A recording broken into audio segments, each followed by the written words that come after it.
everybody, and welcome to our second episode of Social Talks. My name is Nicole. And my name is Maria. So we're gonna start with our topic for today. Right. Which is very complicated to explain for sure. Just because for many people it's like very controversial stuff in it, very arguable stuff in it.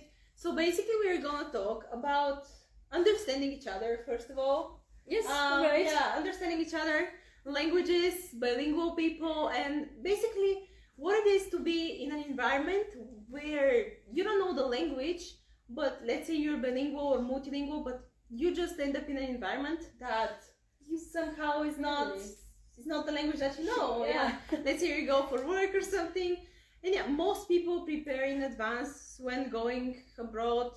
They buy the dictionary, buy dictionaries and stuff like that. And even the small pagers, the colorful ones, they just put every single letter, every single word, and in the end you don't know a word from this dictionary. Yeah. But it's very important that But there is a big difference between a person that is moving, let's say, from Bulgaria and knows only Bulgarian, goes to Germany to work and just gets a dictionary, and between a person from Bulgaria that knows a couple of other languages and goes to Germany. The latest research shows that sounds are very, very important for people who can speak 2 or more languages in understanding languages that they have no knowledge of.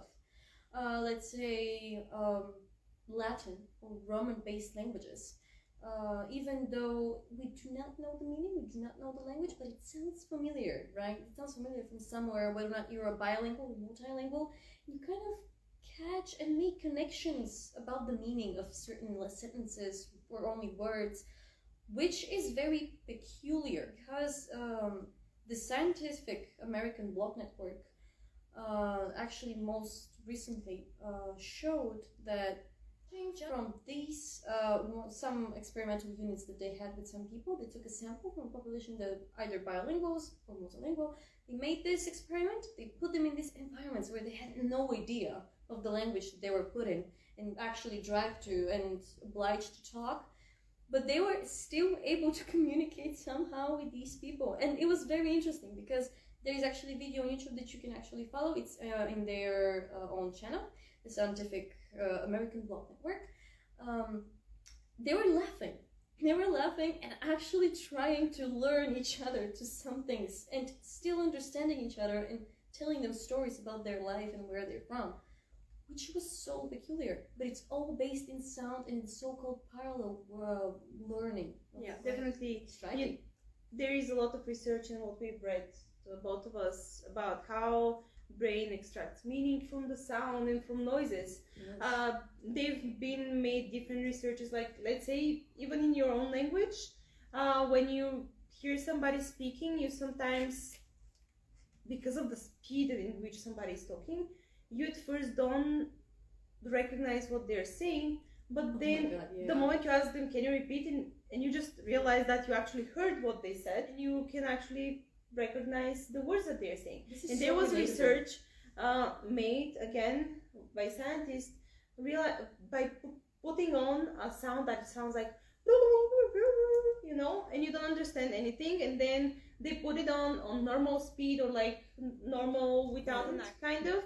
Interesting. They understood it, and then they put the other one back again, and they can understand this one as well. So the brain just processes sound at a different speed, and once it understands it the first time, it will understand it anytime. You know, of us have watched these videos of different students or people from different nationalities just saying the same word in different languages, you know? Yeah. And at some point they sound similar, you know, the words sound similar in between languages of the same family. Look at the brain, your brain is actually trying to do this connection, even though it has nothing to do with the actual meaning of the word.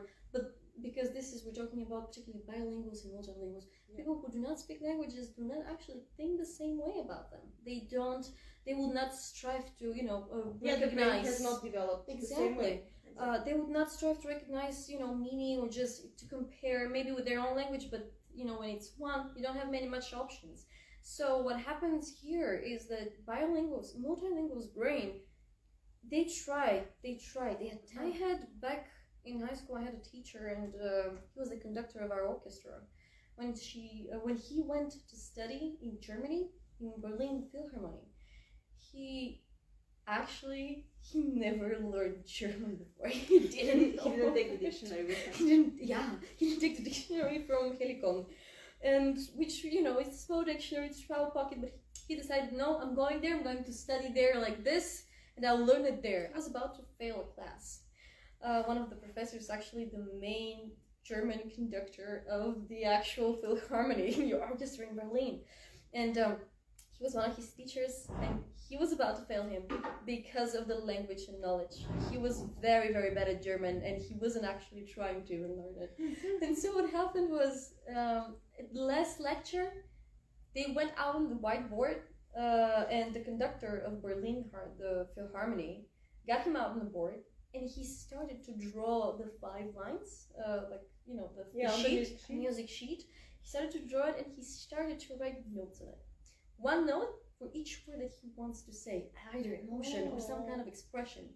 And then my teacher, none of German, none of knowledge, none of even an effort to try, he just also started to put some notes on the board. And they created, actually, this is how one of the best pieces of my professor actually was born. Oh. They actually made a great complimentary music for the Philharmonic. He passed it with a D, but he passed the class. But let's say, I usually distinct 2 things when we're talking about bilingual or multilingual people. And the first thing is, it's just easier for a person that has studied multiple languages to continue studying languages. You know, if you know Bulgarian, English, French, German, it will be very easy to learn Spanish, let's say, or just the 4th language or 5th language. Just the sound of words is the same. And it's been the case with me that even if I don't understand the language, I haven't studied it, I cannot speak it or anything, sometimes I understand what the people are saying to me. The ideas of thinking, what am I hearing? Like, what is this? I mean, does it sound familiar or no? And it's usually, and it's usually when new things are presented and they're familiar to you, the brain makes a fast association with something. I don't know if you know, but languages are supposed to be studied in the same language. Basically, if you want to study French, you should study French by French, you know? Or when you want to study English, you should study English by English. Basically, when we were younger, everything, like studying English, started by us studying English with explanations in Bulgarian. But if you've noticed, even in school, the moment you have a basic idea of the language, you start not giving a translation to the words, but explanation to the words in English. Everybody that knows multiple languages, that's how the brain works. Sometimes you find a word that has a better meaning and you include it in your sentence in a different language. It happens to us here in AVG a lot, in between Bulgarian and English. You speak Bulgarian and in your sentences just sometimes pop up like different English words. We combine languages in our brain and we combine the meaning. It's a lot of thought process of how we understand everything. And it's again based on sounds. And I believe even linguistics would support this. This is actually a proof, a true proof that you actually start learning the language. Now you truly are into the language. There is a great TED Talk from 2013. And this guy, Tim Donner, he had a very interesting way of learning languages. And apparently, that's why he was chosen, of course, on TEDx. But believe it or not, he was able to speak 36 languages, all of them like a native.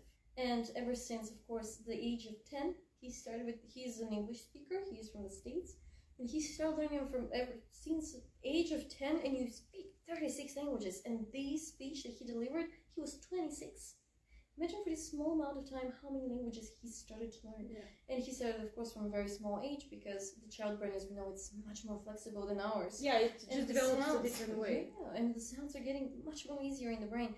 And the sound system of understanding language, actually, he named it. It's an actual branch of linguistic sciences, and it's called mnemonics. He used that in order to put himself in. He wanted to attack what is most scary in language, not knowing a meaning of something, by exactly doing that, thinking about the words that he always forgets, that he always cannot think of, and that he always cannot name. He even created a YouTube channel just in the sake of him starting to talk in a certain language and just getting people of native speakers of that language to assess his situation and how he actually did on the particular sentence or particular speech, which is very interesting and very assertive and proactive. Is learning a language exactly socially engaging, putting yourself into the environment and be vulnerable, be exposable, and not knowing, not being prepared for it, and just imbibing from the native culture? Or is it an isolated action and activity where you just sitting down with the dictionaries and Google Translate and the new AI platform Elsa? For me, it's beautiful. I believe this is a beautiful process, and this is how we grow up. Not only we grow as spirits. We spiritually elevate ourselves, and it's not only developing our brain, but our psyche generally. Yeah, I think the old the old people that I've met and all people that are studying languages find it very easy to start speaking the language, to actually engage in this new language that they're studying when they go in the culture, when they travel abroad, when they put themselves out there. And it's not, for me, it's not always this intimate thing that you just stay at home, right? And I think even for kids, you know, that was not your favorite activity, staying at home, writing the homework, writing all of the words for like 100 times and trying to learn. When there is a very easy option to do that, and you go out there and you start communicating. And even for people that already know the language as us, like let's say English, sometimes it's hard to communicate if you're not in the environment where it's required every day. And when I went to work and travel, you can speak the language and you find out that it's not the same every time. In Europe especially, and I'm thinking not even in Europe, but in the world, they prefer speaking their own language. That's a fact. You know, if you're in Italy, they would prefer you to speak Italian. If you're in France, you would be prefer to speak French. Yeah, yes. There is parts of Europe though that, let's say, they're looking for staff that can speak German, French, like say Italian, or like the world is developed around languages, and there has been a very strange thing for me, at least, is that not many people believe that languages is like the ultimate thing to learn. Because I think languages is what builds you up. It builds you up culturally, it builds you up like even in business, it builds you up in communication. There is a lot of people that disagree and think that maybe different sciences are the ultimate science, let's say. Maybe there is no such thing as ultimate science, but in general I think that it's one of the most important things that brings you up in like the world. And especially in this globalized world, this is one of the most important things that you can do. Make layers of yourself. And basically I think that almost concludes our topic for today, guys. And I want to say thank you so much for joining. Thank you so much for watching. Please like our video, subscribe to our channel, and don't forget to join us on our live every Wednesday at 4. And that's right. Yeah, different people every time, different topic every time.